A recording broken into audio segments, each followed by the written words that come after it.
तो हम सभी आज प्राणायाम देखने वाले थे। पीछे का एक बार देख लेते हैं।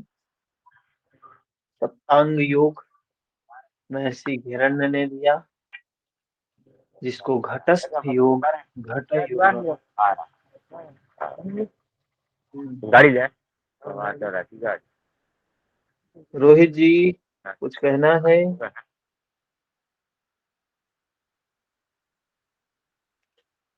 तो घटस्थ योग, घट योगा, जिसको सप्तांग योगा महर्षि हिरण्य ने दिया है। 7 अंग है, क्रिया है। क्रिया आपने समझा कौन कौन सी है? धौती 13 प्रकार की, जिसमें 4 प्रकार की धौती है। अंतर धौती, हृद धौती, दंत धौती, मूल शोधन। अंतर धौती में 4 प्रकार, वातसार, वारिसार, वन्नी, बहिष्कृत। दंत धौती में 5 प्रकार, हृद धौती में 3 प्रकार, मूल शोधन। इस प्रकार से एक एक धौती के बारे में हमने देखा। अंतर धौती में वातसार वायु का पान करके नस के द्वारा निकाल देते हैं। वारिसार को शंख प्रक्षालन भी बोलते हैं। और वह्निसार, जिसको अग्निसार क्रिया बोलते हैं। फिर बहिष्कृत, 2 प्रकार से बहिष्कृत का स्वरूप हमने देखा, कैसे बहिष्कृत करना है। इसके बाद दंत धौती। दंत धौती, इसका नाम क्यों दंत धौती रखा? क्योंकि दांत यहाँ पर है, दांत की सफाई प्रमुख है। दंत मूल पहले नंबर पे दांत की सफाई करते हैं, फिर जिह्वा की सफाई करते हैं, कर्ण की, कपाल की। तो ये कर्ण और कपाल, ये कुछ क्रियाएं हैं जो क्या है, ऊर्ध्व जर्तु, कंधे से ऊपर है। तो इनको एक नाम दिया गया दंत धौती। हृद धौती, हृदय प्रदेश की सफाई के लिए बताया गया, कैसे कैसे क्या करना है। तो दंड, वमन और वस्त्र। इस प्रकार फिर मूल शोधन। बस्ती के 2 प्रकार बताए गए, जल बस्ती और स्थल बस्ती।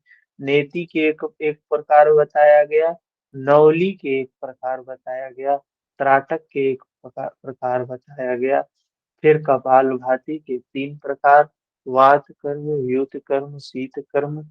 वात कर्म क्या करते हैं? नाड़ी शोधन के जैसे करते हैं। व्युत कर्म क्या है? इसमें नाक से पानी लेते हैं, मुख से निकालते हैं। शीत कर्म क्या है? शीतकार करते हुए मुख से पानी लेते हैं और नाक से निकालते हैं। ये शोधन क्रियाएं इस प्रकार से बताई कि बहुत बहुत बहुत महत्वपूर्ण है शोधन क्रियाएं, एग्जाम के पॉइंट ऑफ व्यू से। इसके बाद आसन बताए गए, 32 आसन का वर्णन महर्षि हिरण्य ने किया है, जिसमें 10 आसन हठप्रदीपिका का है, 15 आसन और इन्होंने ऐड किया है। कुल 32 आसन है जो हमें ध्यान में होने चाहिए। ठीक है। इसके बाद इन आसनों को हमने तो देखा है, इसमें ज्यादा कुछ नहीं है। फिर 25 मुद्रा का वर्णन किया गया। 25 मुद्राओं में क्या है? 4 बंध है। 25 मुद्राओं में 4 बंध है। और उसके साथ 10 हट, 6 हट प्रदीपिका की मुद्राएं हैं। उसके साथ 10 इन्होंने एक्स्ट्रा नई मुद्राएं बताई। तो टोटल 16 मुद्राओं का वर्णन। मुद्राओं के अंतर्गत 4 बंध का वर्णन, और मुद्राओं के अंतर्गत ही 5 धारणा का वर्णन। इस प्रकार 25 मुद्रा आ जाते हैं। तो हमें समझना है, इसमें से कुछ भी प्रश्न बनाया जा सकता है कि 25 मुद्राओं में क्या क्या है। तो ये चीजें हैं 25 मुद्रा के अंतर्गत। ठीक है। मुद्रा से क्या प्राप्त होता है? तो मुद्रया स्थिरता च, मुद्रा से स्थिरता प्राप्त होती है।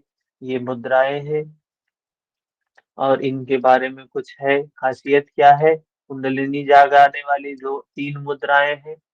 हठ प्रदीपिका में 3 है, घैरण्य में भी 3 है। हठ प्रदीपिका में मूल बंध, महामुद्रा और शक्ति चालन। और घैरण्य में भी अश्वनी, पासिनी और शक्ति चालन। फिर ललित और पलित का नाश करने वाली मुद्राएं महावेद मुद्रा और विपरीत करणी। और घेरन में भी महामुद्रा और मांडुकी मुद्रा। कुलवधु के समान गोपनीय रखना है तो संभावी मुद्रा। ठीक है, ये हुआ हमारा मुद्रा। मुद्रा की परिभाषाएं कुछ बताई गई। मुदम आनंदम राति लाटी मुद्रा। मुद्रा कुंडलिनी जगाने वाली, कुंडलिनी प्रबोधकम, प्राण को सुषुम्ना वाहिनी बनाने वाली, चंद्र द्वारा अमृत का संरक्षण करने वाली, नीचे वाली शक्ति का संरक्षण करने वाली। तो इस प्रकार से ये मुद्रा की कुछ व्याख्याएं हैं, परिभाषा है मुद्रा। कोई पूछ सकता है, कहीं इंटरव्यू में गए हो तो बहुत महत्वपूर्ण अंग है। बहुत से लोग जानते नहीं है मुद्रा के बारे में, बस पूछ पूछ भी लेते हैं कि मुद्रा के बारे में कुछ बताइए क्या है। जैसे अपने योग के अंगों में, हठ योग में आसन, प्राणायाम, मुद्रा, ये तीन महत्वपूर्ण कॉन्सेप्ट है। तो हम उनको ये परिभाषा बता देते हैं तो बहुत प्रभावित होते हैं। उनको कुछ नहीं पता है सही है गलत है क्या है कहाँ रेफरेंस है। लेकिन अगर हम ये व्याख्या बताते, ये परिभाषा बताते हैं तो उन्हें बहुत अच्छा लगता है, इसे सही कुछ पता है। और बहुत से लोग इंटरव्यू में मैं देखता हूँ क्या बोलते हैं, पूछ लिया किसी ने मुद्राएं, तो मुद्राएं बहुत सी हैं, जिसमें ज्ञान मुद्रा है, ध्यान मुद्रा है, चिप्पी मुद्रा है, ये वारुणी मुद्रा है। ये हाथ की मुद्राओं का वर्णन करने लगते हैं। अपने योग में इन मुद्राओं के बारे में हमें बात करनी चाहिए जहां भी करनी है। ठीक है, इसके बाद प्रत्याहार आया चतुर्थंग। ये श्लोक तो सबको याद होना चाहिए। षट्कर्मणा शोधनम च आसनेन भवेत् दृढ़म् मुद्रया स्थिरता चैव प्रत्याहारेण धीरता प्राणायाम च ध्यानात् प्रत्यक्षम् आत्मनः समाधिना निर्लिप्तं च मुक्तिरेवान संशयः। ये श्लोक सबको सबको सबको याद होना चाहिए। हम्म, हमने याद किया है, लेकिन अब हमें एग्जाम नहीं देना है, लेकिन ये श्लोक याद है तो आपको तो एग्जाम देना है, बिल्कुल याद होना चाहिए। प्रश्न आ जाता है प्रत्याहार से क्या प्राप्त होता है, धैर्य प्राप्त होता है, धीरता प्राप्त होती है, मन वश में होता है, कामनाएं समाप्त होती है, इंद्रिय अंतर्मुखी होती है। ठीक है, फिर उसके बाद फिर अब चलते हैं प्राणायाम। पांचवा अध्याय, पांचवा अंग, षट्कर्मण शोधनम च आसनेन भवेत् दृढ़ मुद्रया स्थिरता चैव प्रत्याहारेण धीरता प्राणायाम। पांचवे अध्याय में प्राणायाम की बात की गई। पांचवा अंग है प्राणायाम।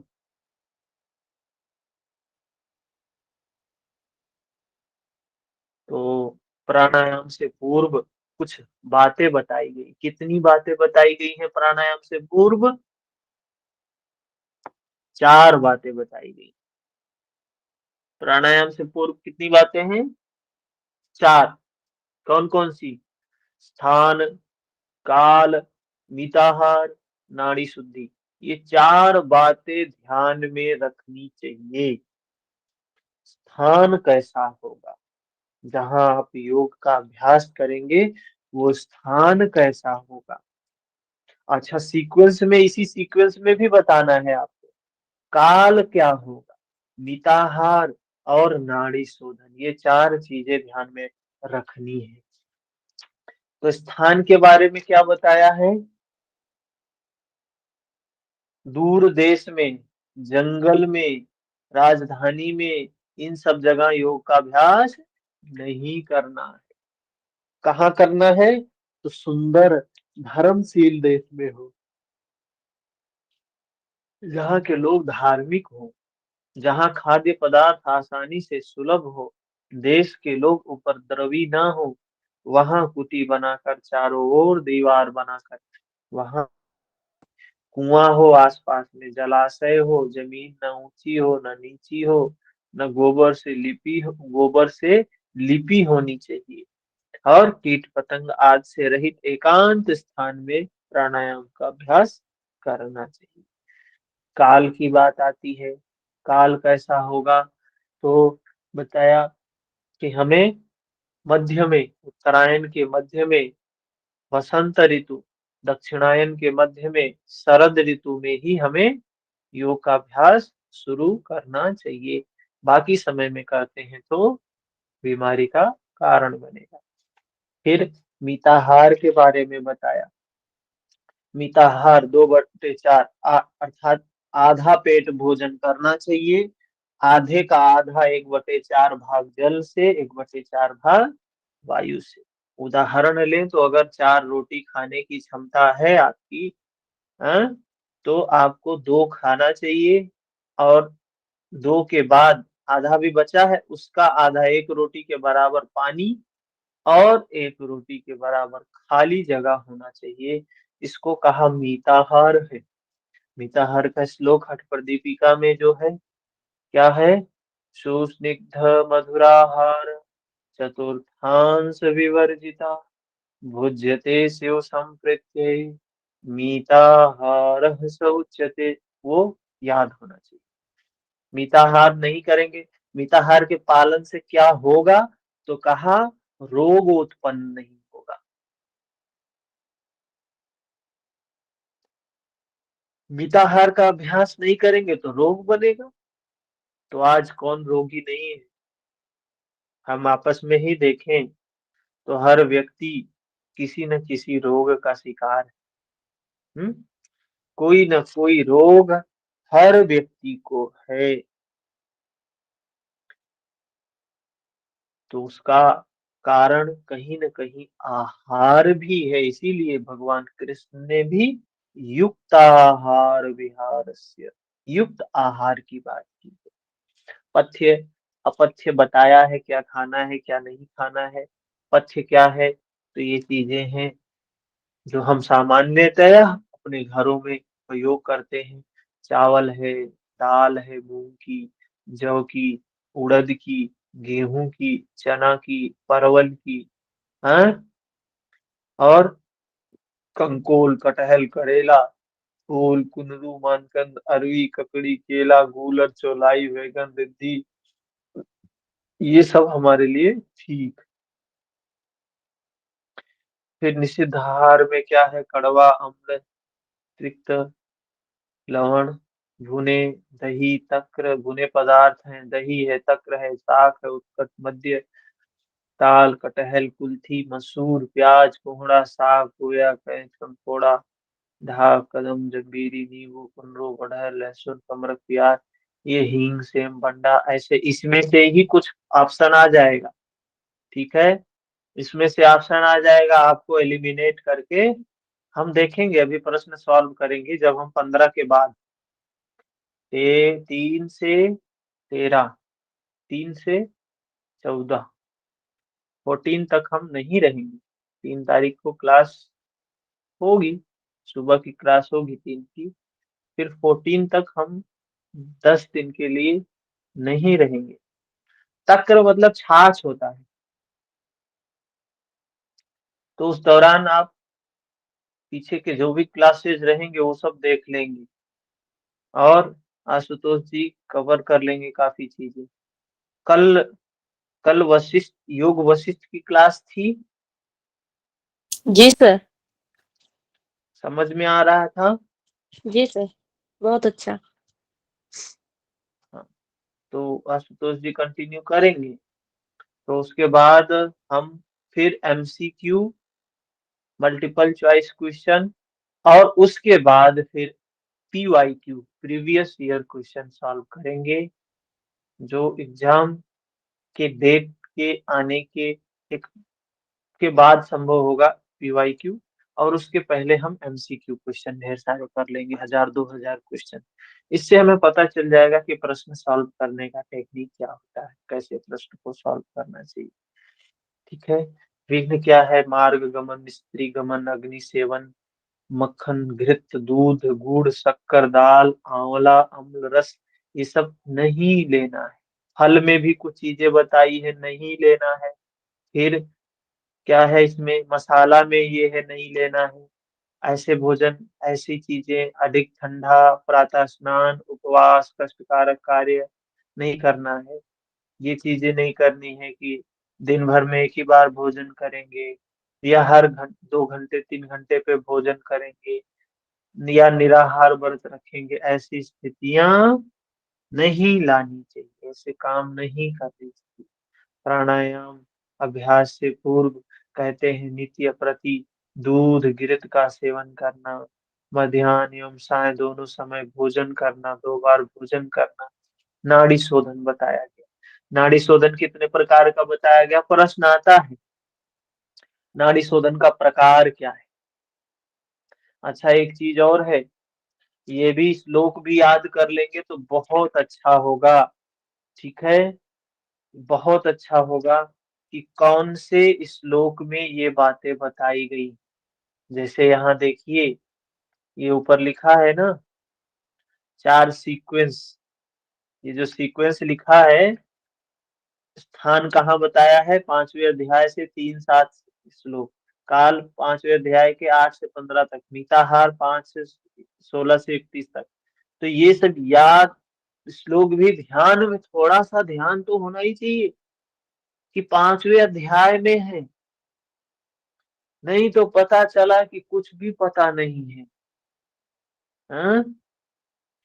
ऐसे प्रश्न आए थे, पिछली बार प्रश्न आया था इसके पहले वाले में, प्राणायाम का श्लोक धरण संहिता में संख्या क्या है? जिसने नहीं किया है बेचारा वो तो तो समनु और निर्मनु, तो समनु बीज मंत्र के साथ, निर्मनु धौती कर्म के साथ, बस इतना ही ध्यान में रखना है। ठीक है, और प्राणायाम करते समय कैसे बैठना है, कौन सी दिशा में बैठना है, उत्तर और या पूर्व। पूर्व दिशा, उत्तर दिशा हो या पूर्व दिशा हो। ठीक है, तो ये इस तरफ बैठ के हमें प्राणायाम करना चाहिए। ठीक है, अब हम चलते हैं प्राणायाम पर। प्राणायाम क्या है? 8 प्राणायाम है हठ प्रदीपिका हिरण्य संहिता में, और 8 ही प्राणायाम है हठ प्रदीपिका में। सूर्य भेदन, उज्जाई, शीतकारी शीतली, भस्त्रिका भ्रामरी, मूर्छा प्लावनी, ये हठ प्रदीपिका के प्राणायाम। अच्छा, घेरण्य में जो बताए गए हैं, तो सबसे पहले सहित बता दिया गया है। अच्छा, एक बहुत बड़ा लोगों के अंदर कंफ्यूजन होता है, सर ये सहित नहीं समझते हैं, सहित और रहित, ये सहित क्या है? कुंभक तो बताया, 8 बताया है, लोग कहते हैं सहित भी है, हठ प्रदीपिका में भी है, हिरण्य में भी है। तो सहित को समझ ले क्या होता है। सहित का मतलब है कि जब कुंभक का अभ्यास आप कर रहे हैं, आप कुंभक के लिए प्रयास कर रहे हैं, तो वही कुंभक सहित कुंभक होता है। ठीक है, हठ प्रदीपिका में, हठ प्रदीपिका का कॉन्सेप्ट मैं बता रहा हूँ। क्या है उसमें? 8 कुंभक, सूर्य भेदन, उज्जाई, शीतकारी शीतली, भस्त्रिका भ्रामरी, मूर्छा प्लावनी, ये 8 कुंभक हैं। सहित और केवली हठ प्रदीपिका में नहीं बताया गया। लेकिन अगर प्रश्न ये पूछता है कि हठ प्रदीपिका में कुंभक के कितने प्रकार हैं, तो क्या बताएंगे? सर कुंभक 8। के कितने प्रकार? 8 प्रकार। 8 प्रकार। 8। 8 प्रकार, 8 कुंभक हैं, लेकिन 2 भाग में है ये, सहित भी हैं और केवल भी हैं। उनको सहित, 8 को सहित भी कहा जाता है, 8 को केवल भी कहा जाता है। ये बहुत टेक्निकल पॉइंट है, समझ में नहीं आता है लोगों को। सहित कब कहा जाएगा?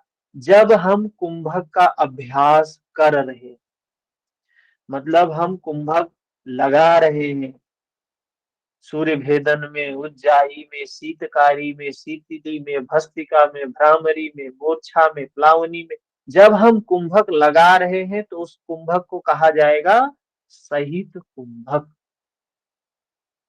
जब हम कुंभक लगा नहीं रहे हैं, कुंभक स्वतः ही लग रहा है बिना प्रयत्न के, कहा प्रयत्न सहित, प्रयत्न की शिथिलता है, स्वतः ही श्वास रुक जा रही है, तो उस कुंभक को क्या कहेंगे? केवल कुंभक। ठीक है। अब बात आती है घेरण्य में। तो महर्षि घेरण्य ने क्या कर दिया कि सहित और केवल कुंभक इन्होंने बता दिया। तो शुरू में सहित बताया और अंतिम में केवल बताया। बोले सहित से शुरू करो, केवल तक पहुंच जाओ। तो बताया सहित। तो यहाँ जब अब यही दो प्राणायाम इनका एक्स्ट्रा है, इधर उधर का है। तो देखिए 8 में बताया क्या? सहित और केवल को निकाल दो। तो सूर्य भेदन हठ प्रदीपिका में है, उज्जाई हठ प्रदीपिका में है, सूर्य भेदन उज्जाई। शीतकारी नहीं है, शीतली है, शीतली है, भस्त्रिका है, भ्रामरी है, मूर्छा है। तो उन्होंने शीतकारी को हटा दिया और उसके जगह पे एक सहित और एक केवल कुंभक, दो कुंभक उन्होंने हटाया। 6 मिल रहे हैं, हठ प्रदीपिका में 6 हैं, सूर्य भेदन है, सूर्य भेदन उज्जाई शीतली भस्त्रिका भ्रामरी मूर्छा, ये 6 जो हैं, ये 6 हठ प्रदीपिका में है। हठ प्रदीपिका का कौन सा कुंभक नहीं है यहाँ पे?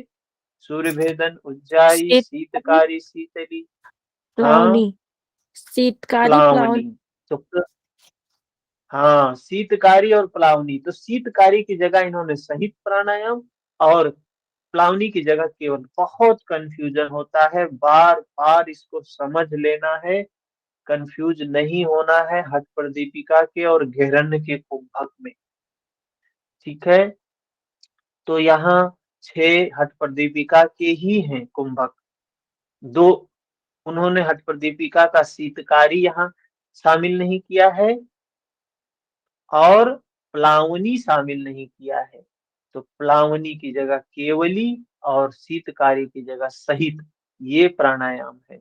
तो इनके भी नाम याद होने चाहिए। सहित, सूर्य भेदन उज्जाई, शीतली भस्त्रिका भ्रामरी मूर्छा केवली, ये 8 कुंभक है। ठीक है। अब हमने नाड़ी शोधन में देखा समनु निर्मनु, सहित में देखेंगे सगर्भ निगर्भ। 2 प्रकार के प्राणायाम बताए गए हैं, सगर्भ और निगर्भ। ठीक है। सगर्भ क्या है? जहां बीज मंत्रों के साथ प्रयोग किया जाता है। पूरक कुंभक रेचक तो है, पूरक है, कुंभक है, रेचक है, लेकिन बीज मंत्र के साथ में है। जैसे बताया है यहाँ, कुछ देवता का नाम बोल दिया, पूरक में ब्रह्मा, कुंभक में विष्णु, रेचक में शिव, और बीज मंत्र बता दिया, पूरक में आकार, कुंभक में उकार, अकार उकार मकार, और पूरक को रजोगुण बोला, कुंभक को सत्व गुण बोला, रेचक को तमोगुण बोला। हाँ, वर्ण बता दिया, पूरक में लाल वर्ण, कुंभक में कृष्ण वर्ण और रेचक में शुक्ल वर्ण। तो ऐसे ये बीज मंत्रों के साथ ध्यान रखना है। सगर्भ प्राणायाम जैसे समनु नाड़ी शोधन बीज मंत्र के साथ था, वैसे ही सगर्भ भी बीज मंत्र के साथ है, बस बीज मंत्र थोड़ा सा। इसके बाद निगर्भ प्राणायाम, ये बीज मंत्र रहित है, बिना बीज मंत्र के है। ठीक है। तो इसमें भी 3 साधक की 3 अवस्थाएं बताई है कि उत्तम साधक, मध्यम साधक, अधम साधक। तीनों पूरक कुंभक रेचक करते हैं, तीनों के रेशियो है। उत्तम साधक का रेशियो क्या है पूरक कुंभक रेचक का? तो बताया 20 में पूरक करेगा, 80 में कुंभक करेगा, 40 में रेचक करेगा और उसके अंदर जो क्षमता आएगी, आकाश में विचरण करने की क्षमता आ जाएगी। मध्यम साधक कौन है? 16, 64, 32, जो मेरु कंपन करेगा। और अधम साधक 12, 48, 24, 12, 48, 24, ये अधम साधक है। ये करेगा तो पसीना आएगा, स्वेदन होगा। तो ये बताया बीज मंत्र के रहित है। तो जैसे हम नाड़ी शोधन करते हैं वही है, हठ प्रदीपिका में भी बताया गया है। ठीक है, अब चलते हैं सूर्य भेदन। सूर्य भेदन प्राणायाम। सूर्य भेदन हठ प्रदीपिका में भी हमने देखा, सूर्य भेदन ना देखा है। हठ प्रदीपिका में क्या करते हैं सूर्य भेदन में? सूर्य भेदन, श्वास लेना है दाहिनी नासिका से, सूर्य नाड़ी से, और चंद्र नाड़ी से छोड़ना है। तो देखिए, हमने हठ प्रदीपिका में प्राणायाम पढ़ रहे थे, तो वहां भी एक चीज समझ लिया था बड़े अच्छे ढंग से कि प्राणायाम का मतलब पूरक, कुंभक, रेचक। ठीक, आप फिर समझ ले, शायद कुछ लोग नहीं रहे होंगे, तो फिर से समझ ले कि प्राणायाम का मतलब पूरक, कुंभक, रेचक, ये है प्राणायाम। और कुंभक का मतलब समझ ले, मूलबंध, उद्यानबंध, जालंधर। जब शब्द कुंभक आया तो तीन होगा ही होगा, जब शब्द प्राणायाम आया तो कुंभक होगा ही होगा। ठीक है, अब बात आती है कि सारे प्राणायाम में पूरक, कुंभक, रेचक है, तो फिर ये अलग अलग क्या है? जब हम तो इसमें टेक्निक अलग अलग हो जाएगी। टेक्निक श्वास लेने की और छोड़ने की अलग अलग हो जाएगी, कुंभक सेम रहेगा। जैसे सूर्य भेदन, श्वास कहाँ से लेंगे? सूर्य नाड़ी से। सूर्य नाड़ी कौन सी है? दाहिनी नाड़ी। छोड़ेंगे कहाँ से? बाई नासिका से। बाई नासिका,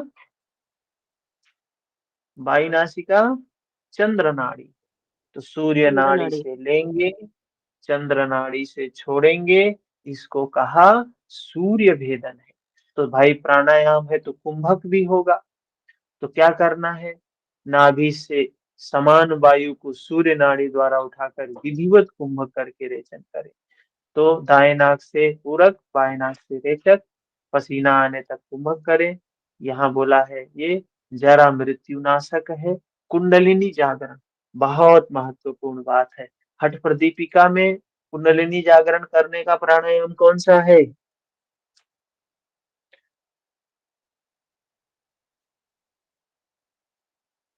हम्म, भस्त्रिका है सर। भस्त्रिका प्राणायाम, बिल्कुल भस्त्रिका प्राणायाम है हठ प्रदीपिका में कुंडलिनी जागरण करने का। घेरण्य में बताया गया सूर्य भेदन है कुंडलिनी जागरण करने का प्राणायाम। अच्छा, हठ प्रदीपिका में आसन कौन सा है कुंडलिनी जागरण करने का? मत्स्येंद्र आसन। मत्स्येंद्र आसन। हाँ, घेरण्य संहिता में कौन सा आसन है कुंडलिनी जागरण करने का?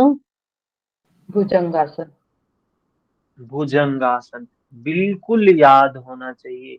मुद्रा हठ प्रदीपिका में 3 बताई गई है कुंडलिनी जागरण करने की। कौन कौन सी?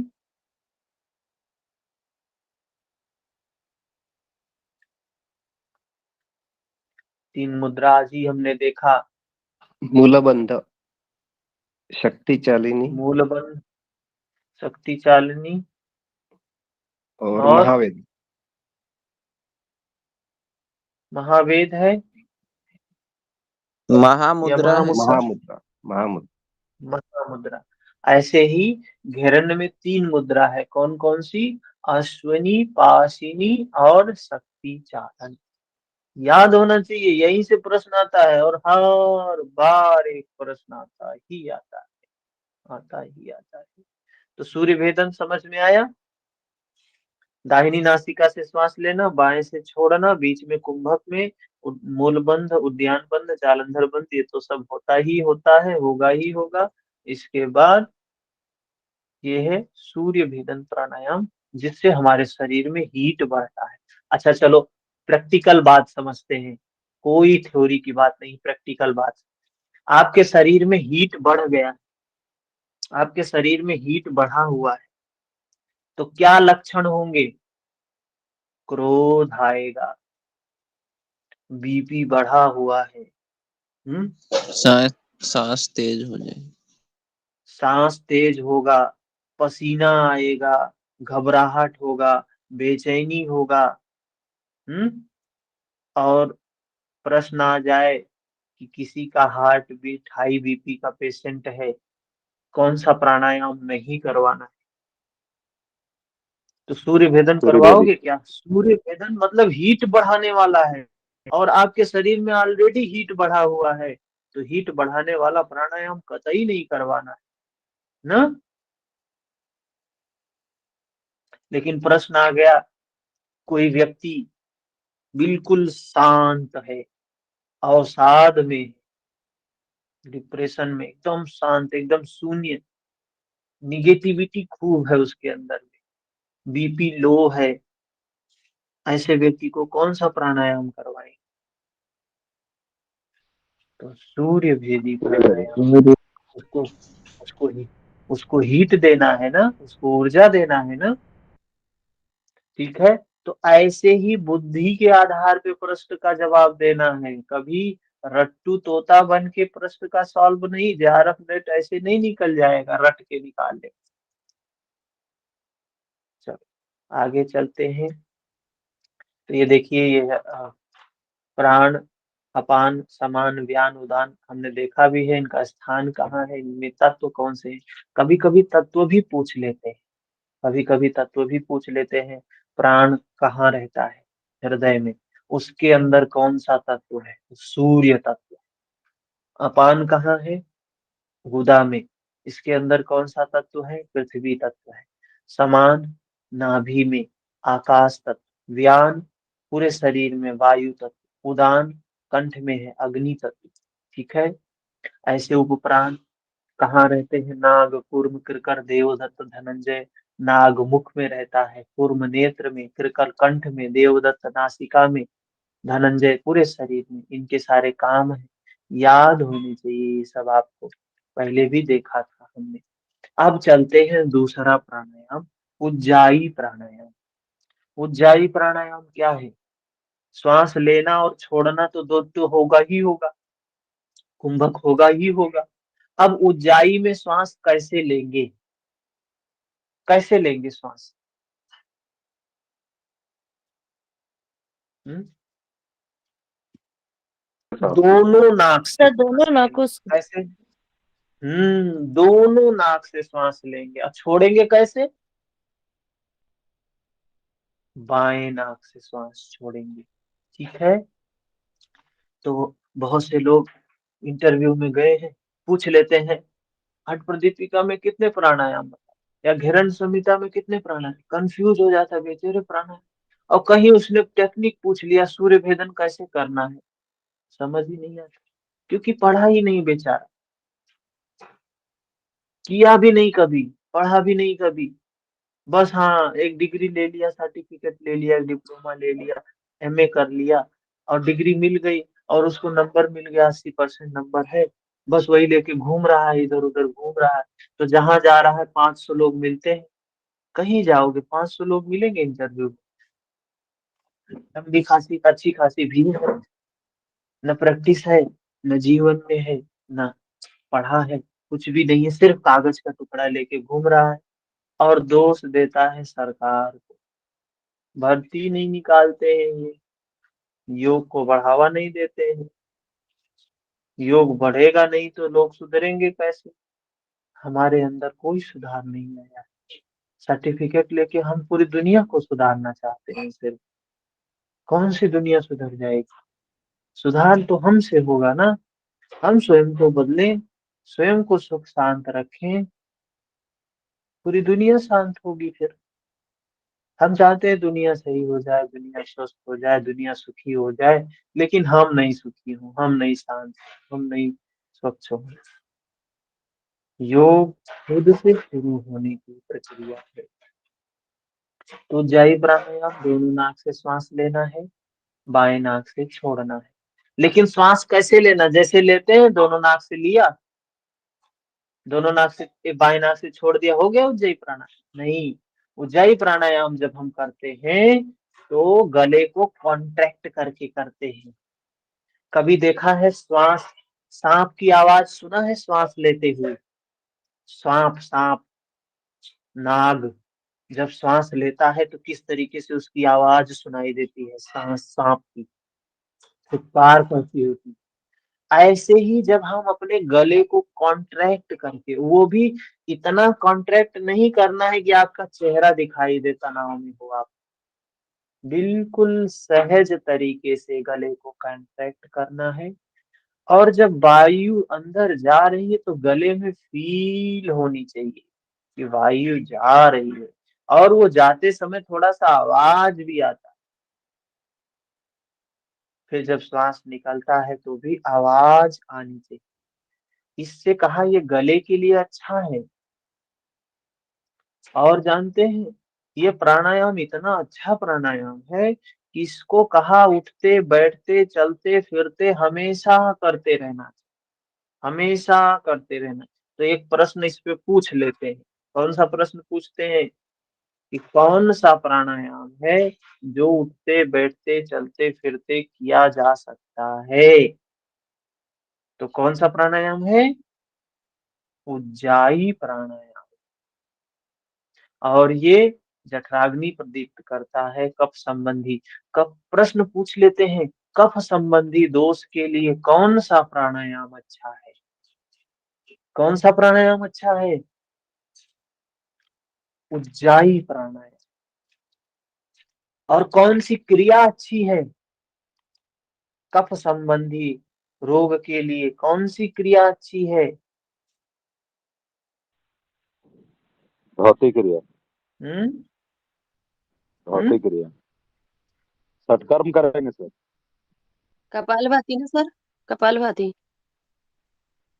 हाँ, एक का नाम बताना है, कपाल भाती अच्छी है। और कौन अच्छी है? शीत क्रम कपाल भाती। कपाल भाती में भी बोला गया है, कौन? हठ प्रदीपिका में तो कहा कफ के लिए अच्छा है, और इसमें भी व्युत क्रम शीत क्रम को स्पेसिफिक बोला है, कफ के लिए अच्छा है। हाँ, हम कपाल भाती बोल सकते हैं। कपाल भाती के अलावा भी कुछ बताया गया है, कपाल रंध्र धौती। क्या है? कपाल रंध्र धौती क्या है? कफ दोष के लिए अच्छी है। ठीक है। और एक तो कपाल भाती, एक कपाल रंध्र धौती, और कोई क्रिया जो कफ के लिए अच्छी हो? हम्म सर दंड धोती भी कर सकते हैं कफ में, वस्त्र हैं? धोती भी कर सकते हैं कफ में। दंड धोती भी कर सकते हैं कफ में, वस्त्र धोती ये भी कर सकते हैं कफ में। सकने की बात नहीं है, यहाँ टेक्स्ट की बात आती है। अमर जी, टेक्स्ट पूछा जाता है कि टेक्स्ट में क्या बताया गया है। करने को तो बहुत कुछ कर सकते हैं, लेकिन हमें वहां जवाब सर कफ में तो वस्त्र ग्रंथ धोती के बताया गया। अनुसार दें। सर सूर्य वेदी। वस्त्र, हाँ, कफ में कफ पित्त नाशक, वस्त्र धोती को कफ और पित्त दोनों का नाशक बताया गया। ठीक है। तो हमें ये चीजें ध्यान में रखनी है, स्पेसिफिक कफ के बारे में कहाँ बताया गया है, स्पेसिफिक उसके बारे में कहाँ बताया गया है। हम्म सूर्य भेदन, सूर्य भेदन प्राणायाम किस विकार के लिए अच्छा है? वात रोग को दूर करने के लिए। तो वात दोष, वात रोग वात को दूर। दोष के लिए। हाँ, बिल्कुल, सूर्य भेदन वात के लिए अच्छा है। अच्छा, वात के लिए कौन सी शुद्धि क्रिया अच्छी है? वात के लिए शुद्धि क्रिया कौन सी अच्छी है?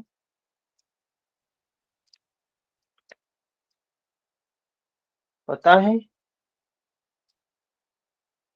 तो सबसे अच्छी बस्ती है। बस्ती क्रिया जो है वात के लिए अच्छी क्रिया है। वैसे नाम नहीं लिया, लेकिन बस्ती जैसे वह इसके लिए बताया कफ के लिए अच्छा है, तो ऐसे वात क्रिया वस्ती के लिए बहुत महत्वपूर्ण क्रिया है। ठीक है। और सर प्राणायाम में सर हम्म सर वात के हाँ लिए अच्छी क्रिया जो बता रहे हैं बस्ती, लेकिन सर हम्म बस्ती तो सर फिर वो बड़ी आंत के लिए ना सिर्फ हो गया सर। हम्म तो पूरा बस्ती तो फिर सर बड़ी आंत के लिए ना हो गया सर, तो उसमें अगर टेक्निकल अगर जाएंगे तो फिर कैसे इसको सॉल्व करेंगे सर? टेक्निकल क्या है ना कि जो वात का एरिया होता है हमारे शरीर में, वो आंत्र का एरिया वात का एरिया माना जाता है। ठीक है ना। तो ओके सर। इसलिए हाँ, इसलिए कहा जाता है वात जो होता है, वात जब प्रकुपित होता है वो वहीं से बढ़ता है। वैसे टेक्स्ट में नहीं बताया गया, लेकिन आयुर्वेद का विषय है, आयुर्वेद भी है थोड़ा सा, वात पित्त कफ हमारे उसमें है। पूछा जा सकता है कि शुद्धि क्रिया में कौन सी क्रिया वात से संबंधित है। हम्म चल आगे चले। उज्जाई प्राणायाम हमेशा किया जा सकता है, जठराग्नि प्रदीप्त करता है, कफ संबंधी दोष के लिए अच्छा है, और धातु संबंधी धातुओं को पुष्ट करने का काम करता है। ठीक है। सर आप वात के आ- लिए प्राणायाम बताने वाले थे। वात के लिए प्राणायाम वात दोष के लिए। बताया ना, सूर्य सूर्य भेदन प्राणायाम। ओके। हाँ। और कफ के लिए उज्जाई प्राणायाम। ठीक है। जी सर।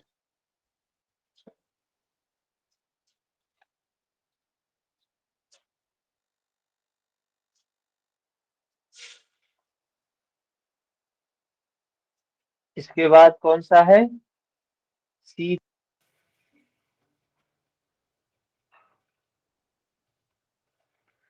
शीतली प्राणायाम, सूर्य भेदन उज्जाई शीतली प्राणायाम। शीतली प्राणायाम क्या है? हम जिह्वा को परनाले के समान बना लेते हैं। परनाला, जिह्वा को गोल कर लेते हैं और श्वास को लेते हैं, हठ प्रदीपिका में भी बताया गया है। तो सूर्य भेदन में हमने देखा श्वास कैसे लेना है, सूर्य नाड़ी से लेना है। उज्जाई में हमने देखा श्वास कैसे लेना है, मुख से लेना है। शीतली में दोनों नाक से, उज्जाई में दोनों नाक से लेना, शीतली में मुख से लेना, लेकिन जिह्वा को परनाले के समान बना कर लेना है। और कुंभक के परांत रेचक है। तो बाकी काम वही होगा, रेचन होगा। रेचन कैसे होगा? शीतली प्राणायाम में रेचन कैसे होगा? दोनों नक्कों से। दोनों नासिका से। दोनों नासिका से, बिल्कुल। कुंभक के बाकी चीजें वही होंगी, सिर्फ रेचक में देखिए परिवर्तन आ रहा है। पूरक में, सिर्फ पूरक में परिवर्तन आ रहा है। पूरक पहले उज्जाई में दाहिनी नासिका से, और सूर्य भेदन में दाहिनी नासिका से, उज्जाई में दोनों नासिका से, शीतली में मुख से परनाले के समान। और इसके बाद चलते हैं भस्त्रिका प्राणायाम। अच्छा, शीतली का स्वभाव क्या है? हमें शीतलता प्रदान करती है। शीतली प्राणायाम शीतलता प्राप्त प्रदान करती है। किसी को भूख प्यास लगी है, शीतली कर ले, थोड़ा सा आराम मिल जाए। बुखार, सर पित्त शीतली है, में पित्त बढ़ा सर हुआ। हम्म सर शीतली में शीतली हम्म प्राणायाम में हम्म। जीभ मोड़ के सांस लेने के बाद जो एक्सहेल करेंगे तो वो राइट नोस्ट्रल बंद करके लेफ्ट से एक्सहेल करेंगे या फिर दोनों नोस्ट्रल से एक्सहेल करेंगे? दोनों नाक से, दोनों नाक से, दोनों नाक से श्वास को बाहर निकालेंगे।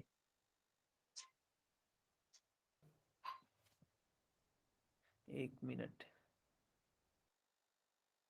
इसमें तो बंद भी लगेगा ना सर?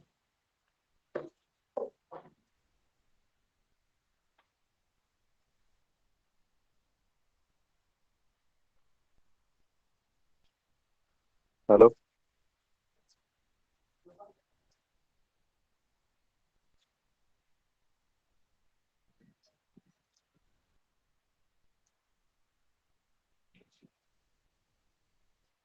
हेलो। हरिओम। ओम सर। हाँ। सर इसमें जब बताइए। सांस में हम्म आवाज आपकी कट रही है, क्या कहना चाह रहे सर मैं बोल रहा था कि शीतली प्राणायाम में भी लगेगा ना। हैं? क्या नहीं लगेगा? जालंधर बंद लगेगा शीतली प्राणायाम में, श्वास लेने के बाद जब होल्डिंग टाइम करते हैं तो उसमें जालंधर बंद भी लगेगा। बताया, प्राणायाम शब्द अगर प्रयोग हुआ है तो तीन चीजें होती हैं। लिखिए, कॉपी में लिखिए भी। प्राणायाम, उसमें से तीन नीचे भाग करिए। पूरक, कुंभक, रेचक। और कुंभक में तीन भाग करिए। मूल बंध, उद्यान बंध, जालंधर बंध। जब भी प्राणायाम शब्द बोला जाएगा तो पूरक, कुंभक, रेचक होगा। और कुंभक में सदैव सदैव सदैव मूल बंध, उद्यान बंध, जालंधर बंध होगा होगा होगा। ठीक है। उसमें कभी ये नहीं कहना कि इसमें मूल बंध लगेगा कि नहीं, इसमें जालंधर बंध लगेगा कि नहीं। नियम है ये। तो हाँ। सर सारे प्राणायाम में हाँ, तीनों बंद लगेगा। हाँ लगता है। तीनों बंद तभी प्राणायाम है। हम्म ओके सर। शीतली समझ में आ गया। इसके बाद जी चलते सर। हैं। जी सर। शीतली के बताया कि भाई देखो, शीतली है तो शीतल करेगा शरीर। तो किसी का बीपी लो है, पहले ही ठंडा है शरीर, शीतली कराएंगे आप उसको? नहीं। हम्म नहीं। नहीं स्वयं सर। बुद्धि से पता चल जाता है। कोई व्यक्ति तनाव में है, डिप्रेशन में है, एकदम अंतर्मुखी हो गया, किसी से मिलना नहीं पसंद करता है, किसी से बोलना नहीं पसंद करता है, तो क्या उसको आप शीतली कराएंगे? नहीं कराएंगे। उसको नहीं। सूर्य भेदन या उज्जाई कराएंगे। सूर्य भेदन कराएंगे उसको। हम्म कि तो किसी का बीपी लो है तो नहीं कराएंगे। हाँ, हाई बीपी है उसको कराएंगे। कोई बहुत क्रोधित होता है, इरिटेट होता है, उसको कराएंगे। हैं? दांतों के रोग है, छाले हो रहे हैं, बुखार है, पित्त है, वायुगोला है, तिल्ली है, तो उसको आप ये कराएंगे। चलते हैं भस्त्रिका प्राणायाम। भस्त्रिका प्राणायाम, भस्त्रिका है ये। महत्वपूर्ण है। तो इसमें हम सिर्फ इतना जान ले, भस्त्रिका प्राणायाम में करना क्या क्या होता है। तो 20 बार कपालभाति, सूर्य भेदन। सूर्य भेदन सबको पता है क्या होता है। दाहिनी नाक से श्वास लेना, बाई नाक से श्वास छोड़ना। है। तो करते कैसे हैं, टेक्निक बताओ नीचे। भस्त्रिका, लोहार की धोकनी देखा है ना, कितना हीट जनरेट करती है। ऐसे ही ये भस्त्रिका प्राणायाम है। ये, इसमें हम पहले कपाल भाती करते हैं। कपाल भाती, कपाल भाती हठ प्रदीपिका की देखा है ना, कैसे करते हैं। और जैसे सामान्य बाबा रामदेव भी करवाते हैं, वो कपाल भाती करना है। शुरू 20 से करते हैं, फिर 25, फिर 30, फिर 40, ऐसे लेके जाते हैं। तो पहले जैसे मान लो 20 बार कपाल भाती किया, जैसे लास्ट स्ट्रोक लगेगा ना, उसके बाद एक सूर्य भेदन होगा। लास्ट स्ट्रोक में पूरा श्वास बाहर, फिर दाहिनी नासिका से श्वास लेना, कुंभक करना। कुंभक में मूल बंद, जालंधर बंद, उद्यान बंद। फिर रेचक करना बाई नाक से। ये हो गया भस्त्रिका का एक राउंड। ऐसे ही हमें 3 बार करना होता है भस्त्रिका। तो ये बताया भस्त्रिका प्राणायाम है। इससे लाभ क्या होता है, तो कहा त्रिदोष नाशक। प्रश्न पूछा जा सकता है आपसे, त्रिदोष नाशक कौन सा प्राणायाम है, 3 दोषों को नाश करने वाला? तो कौन सा प्राणायाम है? भस्त्रिका। भस्त्रिका प्राणायाम। अच्छा, वात, पित्त और कफ, तीनों का नाश करने वाला प्राणायाम भस्त्रिका प्राणायाम। कोई शुद्धि क्रिया भी है जो त्रिदोष नाशक है? त्रिदोष नाशक जलधौती। कपालभाति। अच्छा, सूत्र नेति को भी कफ दोष की निवृत्ति होती है। सूत्र कफ कफ की निवृत्ति सूत्र से बस होती है, बस्ती कपाल रंध्र से होती है और कपाल भाति से होती है। ये शुद्धि क्रियाओं में है, ध्यान रखने योग्य बात है। त्रिदोष बस्ती नाशक होती है। किसको? बस्ती हम्म बस्ती नहीं, बस्ती बस्ती क्रिया होगी। नहीं बताया गया बस्ती के लिए कुछ ऐसा। वस्त्र धोती को बताया कफ पित्त नाशक, वात नहीं बताया है। वस्त्र से वात की समस्या है, वस्त्र और बढ़ा देगा वात। वात में वस्त्र नहीं करना। तो त्रिदोष नाशक तो कुछ हमारे समझ में नहीं है कि कोई है।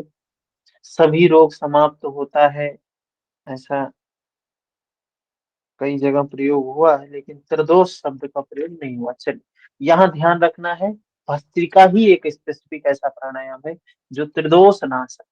जठराग्नि प्रदीप्त और कुंडलिनी जागरण हठ प्रदीपिका में कहा है, हठ प्रदीपिका में कहा कुंडलिनी जागरण, लेकिन घेरण्य में कुंडलन कौन सा प्राणायाम है? सूर्य भेद। सूर्य भेद। ठीक है। हाँ, ग्रंथि भेदन, उष्मा प्रदायक, ये लाभ है भस्त्रिका के हठ प्रदीपिका में। आगे चलते हैं, भ्रामरी प्राणायाम। भ्रामरी प्राणायाम, भ्रामरी प्राणायाम हम सभी जानते हैं क्या है। भ्रमर, भौरे के समान गुंजन करना, भ्रमरी, यहाँ भ्रामरी है। तो इसका महत्व बताया गया है यहाँ पर कि भ्रामरी प्राणायाम कितना महत्वपूर्ण है। कहा गया जप का 8 गुना, जो जाप करते हैं ना, कहा उससे 8 गुना अच्छा ध्यान है, और ध्यान से 8 गुना अच्छा तप है, तप से 8 गुना अच्छा नाद है। तो भ्रमर में नाद ही होता है। ठीक है, तो ये ध्यान रखने वाली बात है कि ये 8 गुना पूछा जा सकता है प्रश्न, जब का 8 गुना अच्छा क्या है, या ध्यान किसका 8 गुना अच्छा है। ठीक है, तो याद रखने वाली बात है। अर्धरात्रि व्यतीत होने पर एकांत स्थान में दाएं कान में अनेक ध्वनि सुनाई देती। कह रहे हैं ये साधना की अवस्था है। मध्य में स्थित होने पर अनेक कान से, दाहिने कान से अनेक ध्वनियां सुनाई देती हैं, जैसे झिंगुर की ध्वनि, बंसी की ध्वनि, मेघ, बाजा, भौरों का गुंजन, घंटा, घड़ियाल, तुरही, भेरी, मृदंग, ऐसे अनंत ध्वनियां सुनाई देती। ठीक है, तो ये बताया भ्रामरी प्राणायाम है। कैसे सुनना चाहिए? तो दाएं कान में ये सुनाई देता है। फिर बताया मूर्छा प्राणायाम। 7वां प्राणायाम क्या है? मूर्छा प्राणायाम। ठीक है, मूर्छा प्राणायाम कुंभक लगाकर मन को विषयों से हटाकर भ्रू मध्य में स्थित करना है। हाँ? क्या है, इसमें ज्यादा जाने की जरूरत नहीं है। मूर्छा प्राणायाम कुंभक तब तक लगाना है जब तक मन मूर्छित ना हो जाए, जब तक चक्कर ना आ जाए, आंखों के सामने अंधेरा ना आ जाए। कह रहे हैं मूर्छा प्राणायाम ये मूर्छित करने वाला प्राणायाम है। इससे होता क्या है, जो हमारा मन विषयों की ओर भागता है ना, वो रुकता है, मन मूर्छित होता है, और मन को विषयों से हटाकर भ्रूमध्य में स्थित करें, ये मूर्छा प्राणायाम है। ऐसे केवली प्राणायाम कुंभक को उपरांत, कुंभक के उपरांत पूरक, सो तथा रेचक हम के साथ 24 घंटे में 21,600 बार।